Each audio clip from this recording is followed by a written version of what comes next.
Assalamualaikum warahmatullahi wabarakatuh. Perkenalkan, nama saya Sakti Pramudia dengan NPM 2303 10 10 10 358 dari Fakultas Hukum Universitas Syah Kuala. Dibuatnya video ini dalam memenuhi tugas UTS mata kuliah Hukum Lingkungan bersama ibu dosen pengajar Ibu Khadijah Rizky Lestari SIM Hum.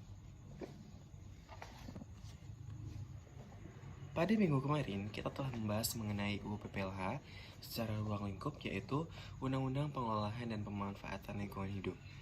Ada 3 bagian yang telah kita bahas pada minggu lalu, yaitu perencanaan, pemanfaatan, dan pengendalian. Namun, pada saat ini, Sakti akan membahas bagian pengendalian saja.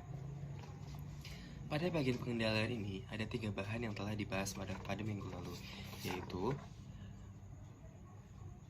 bagian pencegahan, penanggulangan, dan pemulihan. Dalam bagian pencegahan, di sini memuat beberapa judul, yaitu KLHS, AMDAL, UKL-UPL, perizinan, analisis risiko lingkungan hidup, audit lingkungan hidup. Nah, pada bagian KLHS atau kajian lingkungan hidup strategis ini wajib dibuat oleh pemerintah daerah untuk memastikan bahwa prinsip pembangunan berkelanjutan itu telah menjadi dasar dan terintegrasi dalam pembangunan suatu wilayah atau kebijakan, rencana, dan program. KLHS dilaksanakan ke dalam penyusunan atau evaluasi RT/RW beserta rincian RPJP dan RPJM baik nasional, provinsi, kabupaten atau kota, kebijakan rencana dan program yang berpotensi menimbulkan dampak atau risiko lingkungan hidup. Nah, di sini Sakti akan bahas mengenai mekanisme pelaksanaan KLHS. Nah, yang pertama itu pengkajian pengaruh kebijakan rencana dan program terhadap kondisi lingkungan hidup itu suatu wilayah. Yang kedua, perumusan alternatif penyempurnaan kebijakan rencana atau program.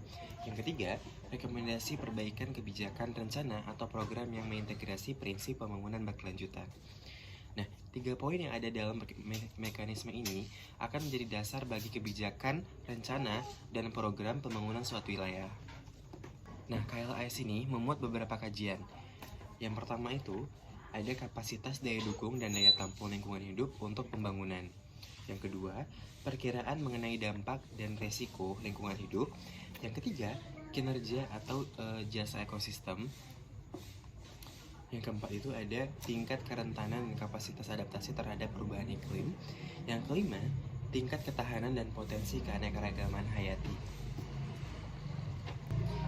Nah, jika KLHS ini menyatakan bahwa daya dukung dan daya tampung ini sudah terpenuhi atau terlampaui ya, maka kebijakan rencana atau program kebijakan rencana itu harus direvisi sesuai dengan rekomendasi KLHS.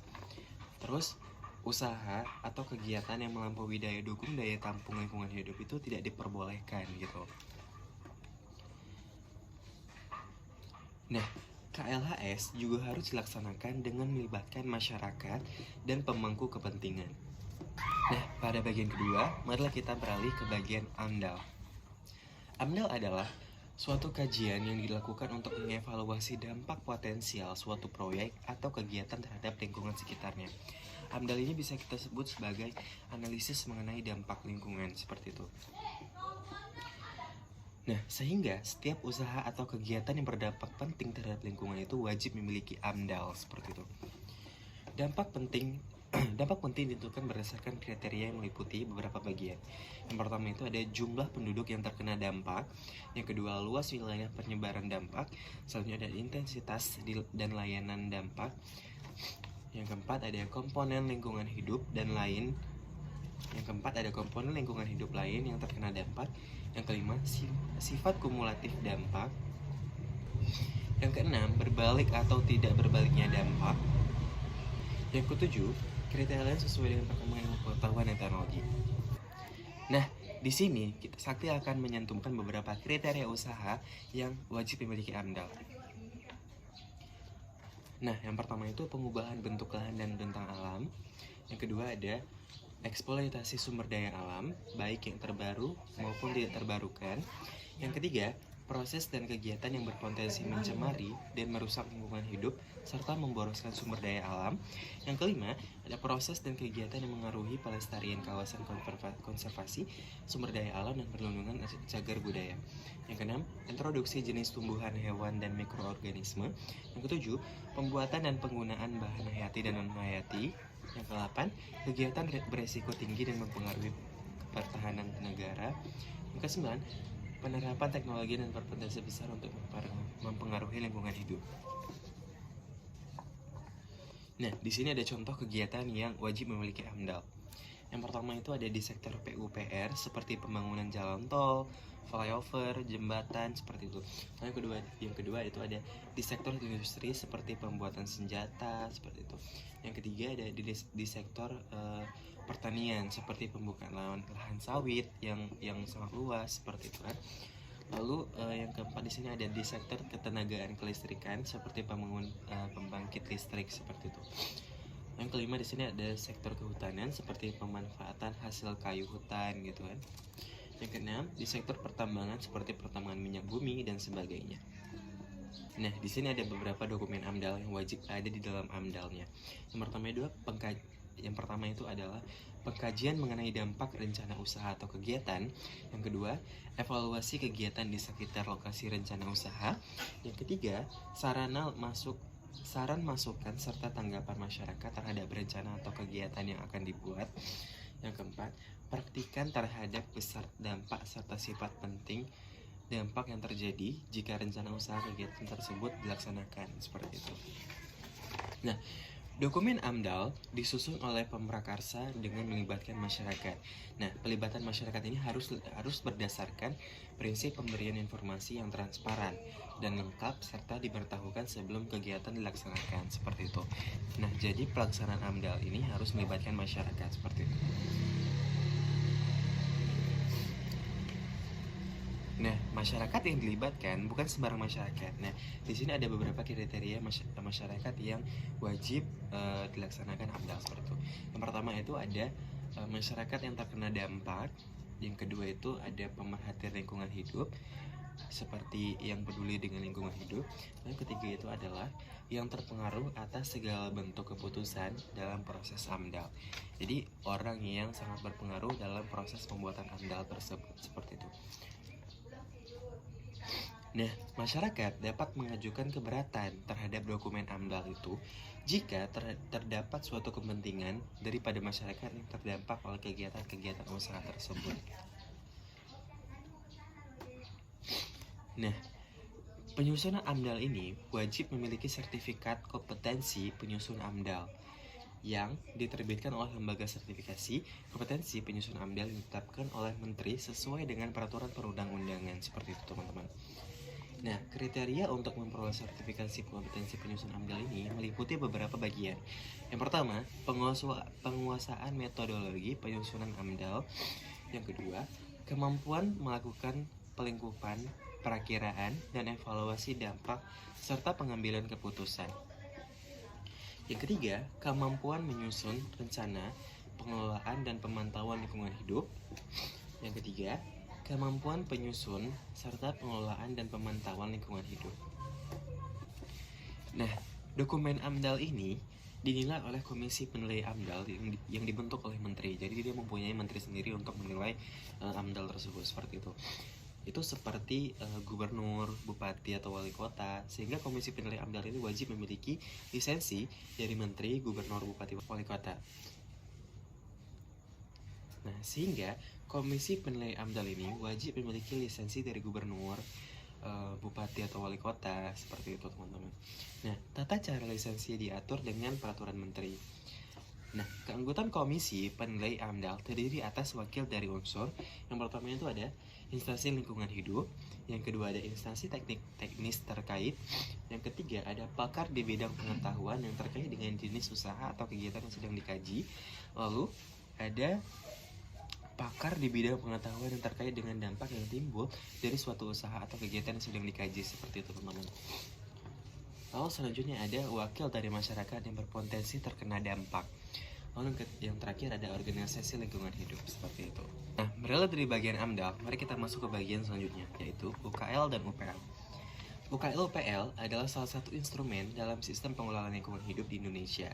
UKL-UPL merupakan salah satu bentuk kajian dampak lingkungan atau UKL dan upaya pemantauan lingkungan atau UPL yang diperlukan dalam proses perizinan lingkungan, seperti itu teman-teman. Nah, setiap usaha atau kegiatan tidak termasuk dalam kriteria wajib AMDAL, nah dia harus memiliki UKL-UPL. Dan yang berwenang untuk mendapatkan jenis usaha atau kegiatan yang harus dilengkapi UKL-UPL adalah gubernur atau pemerintah atau bupati wali kota, seperti itu. Nah, sementara usaha atau kegiatan yang tidak wajib melengkapi UKL-UPL harus membuat surat pernyataan kesanggupan pengelolaan atau pemantauan lingkungan hidup, seperti itu teman-teman. Nah, beberapa jenis usaha yang tidak wajib dengan UKL-UPL itu ada beberapa kriteria. Nah, di sini ada yang pertama itu ada tidak termasuk kategori berdampak penting. Yang kedua, kegiatan usaha mikro dan kecil, seperti itu. Nah, ketentuan lebih lanjut mengenai UKL-UPL itu pernyataan kesanggupan pemerintah itu diatur dengan peraturan menteri, seperti itu. Nah, beralih dari UKL-UPL, mari kita masuk ke bagian perizinan.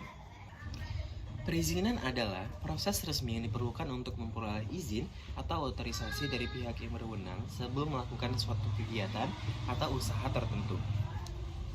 Nah, setiap usaha atau kegiatan yang wajib memiliki AMDAL atau UKL-UPL harus memiliki izin lingkungan. Izin lingkungan ini diterbitkan berdasarkan keputusan kelayakan lingkungan hidup atau rekomendasi UKL-UPL. Nah, persyaratan yang tercantum dalam izin lingkungan hidup ini harus sesuai dengan keputusan kelayakan lingkungan hidup atau rekomendasi UKL-UPL. Dan izin lingkungan hidup ini diterbitkan oleh Menteri, Gubernur, Bupati Wali Kota sesuai dengan kewenangannya. Adanya surat izin ini itu diterbitkan oleh Menteri, Gubernur, Bupati Wali Kota sesuai dengan kewenangannya. Nah, Menteri, Gubernur, Bupati Wali Kota ini wajib memiliki kewajiban untuk menolak permohonan izin lingkungan hidup itu jika tidak dilengkapi dengan AMDAL atau UKL-UPL. Nah, jadi AMDAL, UKL-UPL, dan perizinan ini saling berkaitan, teman-teman. Nah, izin lingkungan dapat dibatalkan jika yang pertama itu persyaratan permohonan izin itu tidak terpenuhi. Yang kedua, penerbitan izin tidak sesuai dengan keputusan komisi atau rekomendasi UKL-UPL. Yang ketiga, kewajiban dalam dokumen AMDAL atau UKL-UPL ini tidak dilaksanakan, seperti itu. Nah, selain berdasarkan ketentuan yang Sakti bilang tadi, izin lingkungan dapat dibatalkan melalui keputusan peradilan tata usaha negara. Nah, adanya izin lingkungan ini itu merupakan syarat untuk memperoleh izin untuk membuat usaha atau kegiatan seperti itu. Nah, maka jika izin lingkungan ini dicabut, nah otomatis usaha atau kegiatan itu wajib dibatalkan, seperti itu. Nah, beralih dari bagian perizinan, mari kita masuki bagian analisis risiko lingkungan hidup. Analisis risiko lingkungan hidup adalah proses evaluasi sistem yang dilakukan untuk mengidentifikasi, menilai, dan mengelola risiko terhadap lingkungan hidup yang mungkin ditimbulkan oleh suatu kegiatan, proyek, atau tindakan yang tertentu, seperti itu. Nah, setiap usaha atau kegiatan berpotensi menimbulkan dampak penting terhadap lingkungan hidup atau mengancam terhadap ekosistem dan kehidupan manusia wajib melakukan analisis risiko lingkungan hidup. Nah, analisis risiko lingkungan hidup ini wajib meliputi beberapa kajian. Yang pertama, pengkajian risiko. Yang kedua, pengelolaan risiko. Yang ketiga, komunikasi risiko.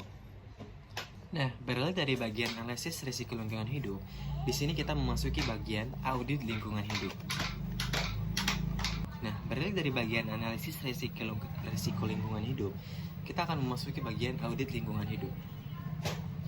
Audit lingkungan hidup adalah proses evaluasi independen dan sistematis terhadap kegiatan atau operasi yang dilakukan oleh suatu organisasi untuk mengevaluasi tingkat kepatuhan terhadap peraturan lingkungan, kebijakan internal, dan praktik terbaik dalam pengelolaan lingkungan. Nah, pemerintah mendorong penanggung jawab usaha atau kegiatan untuk melakukan audit lingkungan hidup guna meningkatkan kinerja lingkungan hidup. Nah, Menteri mewajibkan adanya audit lingkungan hidup ini terhadap yang pertama, usaha atau kegiatan berisiko tertinggi terhadap lingkungan. Dan yang kedua, penanggung jawab usaha atau kegiatan yang melanggar peraturan, seperti itu. Nah, penanggung jawab atau usaha atau kegiatan harus melakukan audit lingkungan hidup. Audit lingkungan hidup ini harus dilakukan secara berkala untuk kegiatan yang memiliki risiko tinggi bagi lingkungan hidup. Apabila penanggung jawab tidak melakukan tanggung jawabnya, Menteri dapat menugasi pihak ketiga yang independen untuk melakukan audit lingkungan hidup dengan beban biaya yang ditanggung oleh penanggung jawab usaha atau kegiatan yang bersangkutan, seperti itu. Nah, kemudian Menteri yang mengumumkan hasil lingkungan hidup tersebut, seperti itu teman-teman. Baik, itu adalah penjelasan dari saya. Saya Sakti Pramudia mengucapkan terima kasih. Wassalamualaikum warahmatullahi wabarakatuh.